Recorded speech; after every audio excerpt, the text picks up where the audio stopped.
తెలుగు రాష్ట్రాల్లోని సంచలనం సృష్టించింది drugs case. Moinabad farm house లో డ్రగ్స్ తో చాలా మంది పట్టుబడిన సంగతి తెలిసిందే. ఆ బృందంలో ఏలూరు ఎంపీ పుట్టా మహేష్ కుమార్ యాదవ్ ఉన్నారు. ఇప్పటికే ఆయనను పార్టీ దూరం పెట్టింది. షోకాజ్ నోటీస్ జారీ చేసింది. అయితే తాజాగా ఈ ఘటనపై స్పందించారు మహేష్ తండ్రి పుట్టా సుధాకర్ యాదవ్. మహేష్ కు సర్జరీ జరిగిందని, అటువంటప్పుడు డ్రగ్స్ ఎలా తీసుకుంటారని ప్రశ్నించారు. తన కుమారుడు 100% ఎలాంటి తప్పు చేయలేదన్నారు.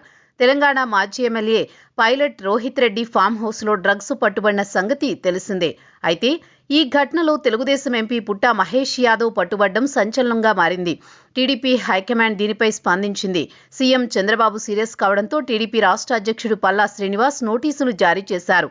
దీనిపై మహేష్ హైకమాండ్ కు వివరణ కూడా ఇచ్చారు. ఈ నేపథ్యంలో ఆయన తండ్రి మైదుకూరు టీడీపీ ఎమ్మెల్యే సుధాకర్ యాదవ్ స్పందించారు. 2021లోనే మహేష్ కు హార్ట్ ఆపరేషన్ జరిగిందని, అప్పటి నుంచి డాక్టర్లు జాగ్రత్తగా ఉండి ఆరోగ్యాన్ని కాపాడుకోవాలని సూచించిన విషయాన్ని చెప్పుకొచ్చారు.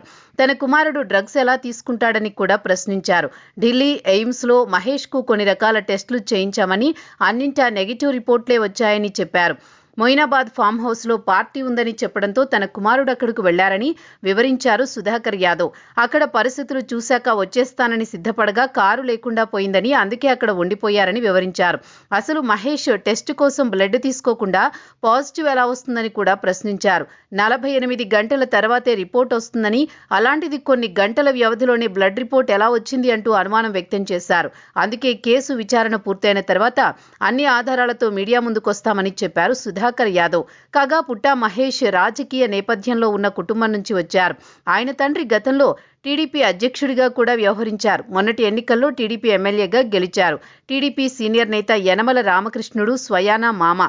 ఈ నేపథ్యం ఉన్న పుట్టా మహేష్ యాదవ్ డ్రగ్స్ కేసులో పట్టుబడ్డం మాత్రం సంచలనంగా మారింది.